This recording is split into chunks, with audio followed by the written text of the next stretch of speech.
Hey, it's Richard D'Ambrosio. When you're trying to tell stories through social media, there can be challenges because the medium presents restrictions, limitations. And what I want to go over with you is how Humans of New York handles those limitations. So maybe you can learn some lessons for your business.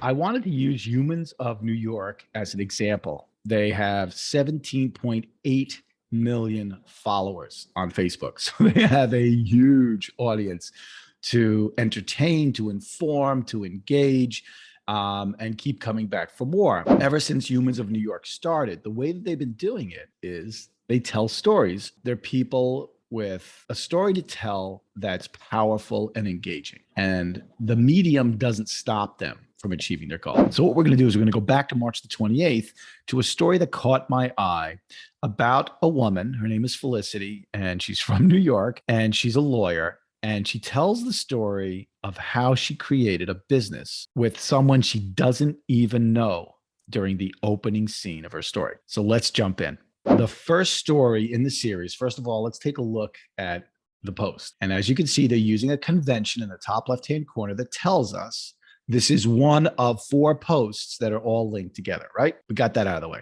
But look at the first sentence. Felicity launches us in with an exposition scene. There's this gentleman, Eduardo. He's from Colombia. He came into my office clearly nervous. Now there's rising tension, right? He needs help because he's worried about being sent back to Colombia where easily he could be killed. And we've got the whole scene in the courtroom. We've got the rising action. Eduardo is approved for citizenship in the United States, and Felicity feels incredible about what she's done. What I love about the way she uses her storytelling skills here, or whoever wrote this, is that they leave us with, how did this impact Felicity? This is not just a story about Eduardo not having to go back to Colombia where he could potentially be murdered. This is a story, as we know, because there's one of 4 posts, that Felicity is telling us this is the beginning of something about me, right? She's the Humans of New York. We could assume that this first post is the first of 4 about cases that she's handled just like this. But instead, what we hear is that Felicity, ever since she left law school, had been thinking about how is she going to feel practicing her craft. And what does she say? I feel like I unlocked a superpower. So now what we're realizing is this is something about her. She hasn't told us what. And the story is, we know it's going to unfold. So let's go a little bit deeper. Number 2. So a few months after this case, Felicity goes to a music festival. She's a young person. She's down at the Jersey Shore. She is at this kind of strange scene on the beach where there's throw pillows and temporary tattoos. And she meets this short but pugnacious person, Kristen. So once again, what do we have? An exposition scene. It's months after the superpower was unlocked and revealed to Felicity, and she meets this individual. And they start talking and they start finding some commonalities in their personalities, their ambitions, their goals for life. They start connecting at a level. And we kind of know that this is unlocking something else.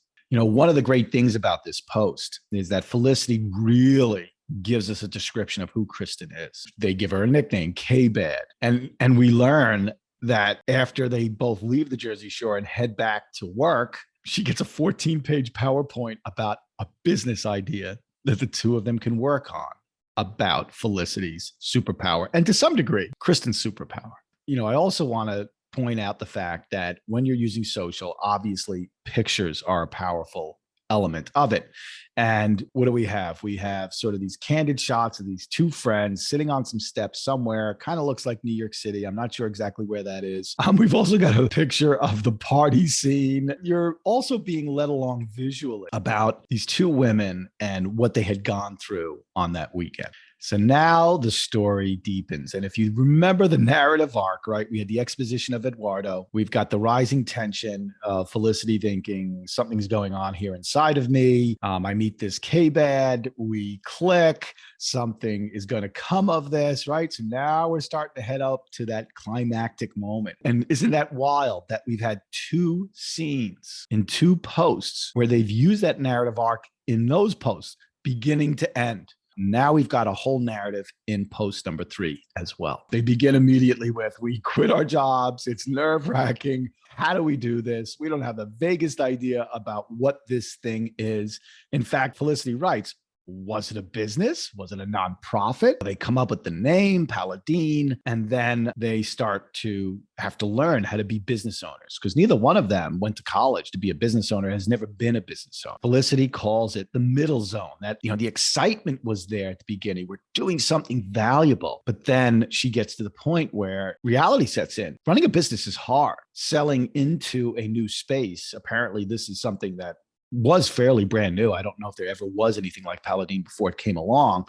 So now she's having to convince people to join this tool, if you want to call it that, and start giving her the lawyers to do the work for these people. A little bit less so of sort of a climactic moment, but definitely part of the narrative arc is we get to learn more about Kristen because she has a tenacity to cut through problems. And she now gets a new nickname from Felicity. She's called the Lumberjack because there she is chopping away at the things that have to get done to make Paladine a success. So I guess to some degree, that's the denouement, is that, we learn that Felicity, the lawyer, and has all that expertise, has found not only the right emotional partner to do this with, but she's also found an incredible talent in running a business and cutting through problems. Her K-Bad lumberjack, Kristen. So now we're on post 4. We are going to wrap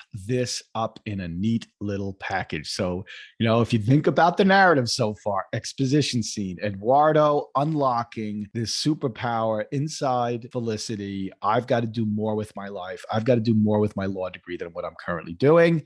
Rising tension and conflict. They meet Kristen, or we meet Kristen. Rising tension and conflict. The business isn't taking off yet. When are we going to get to the climactic moment? The one thing about this story that I struggled with was we never really get to a climactic moment. Felicity and Kristen talk about how they had to slog through everything every day to make a business success. And for most of us, that is what a successful business looks like. Sometimes there is, 1 or 2 moments or 2 or 3 weeks where you could write a narrative and say, those were the weeks.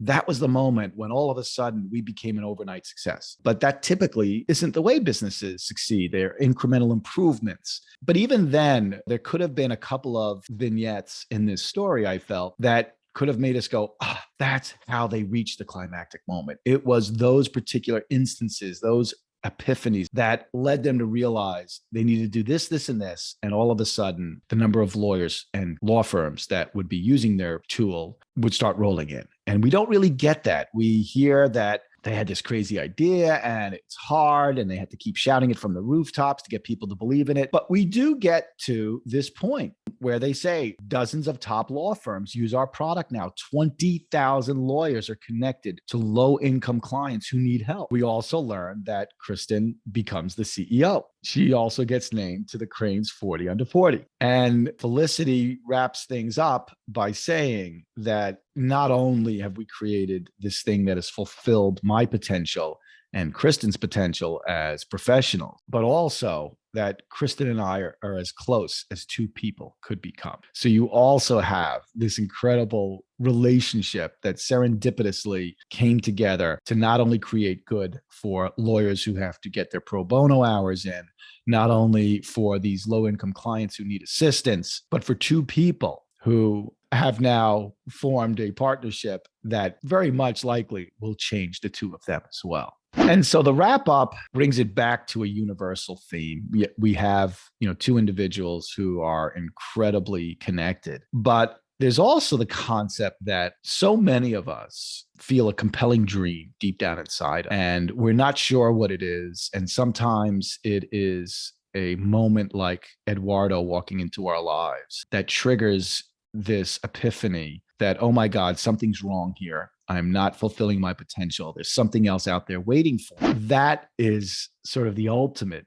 denouement for this Humans of New York post. And for Kristen and for Felicity, the dream was to make the world a fairer place. And how many of us can get choked up inside hearing those words and saying, yeah, wouldn't it be nice if the world was a fairer place? But then you have a little bit of ferocity at the end, which is so symbolic of these two ladies. We built a justice machine. Pretty incredible story, right? That's how you can use storytelling on a social media post. There are ways that you can get around the limitations of social media and keep walking people through, in this case, a fairly extensive story. And there are longer ones than this. I've seen much longer stories on Humans of New York. But if you learn how to use this craft correctly, people will anticipate post after post after post. In this case, all 4 posts went out on the same day.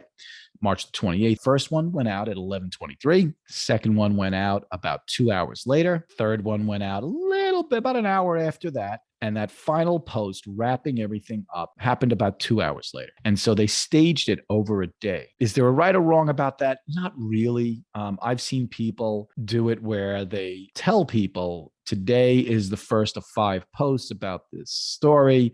Come follow along. And then they leave a cliffhanger at the end of the post and then say something like, come back tomorrow at this time. There's so many ways to do this. On YouTube channels, I hear people all the time. They'll be putting together a very lengthy interview with somebody and say, we're going to break this down into 3 and premiere them. Make sure you subscribe. It's a great way to get people to subscribe. These are the tools that digital media give to us to be great storytellers and to engage people in emotional discussions that hopefully will bond them to us and allow us to achieve the goals that we have with these platforms. So hope that was illuminating. I loved this story. Kudos to Felicity and Kristen. I hope this endeavor of theirs does change the world and does bring justice to more human beings, because that's a pretty cool thing. See you soon.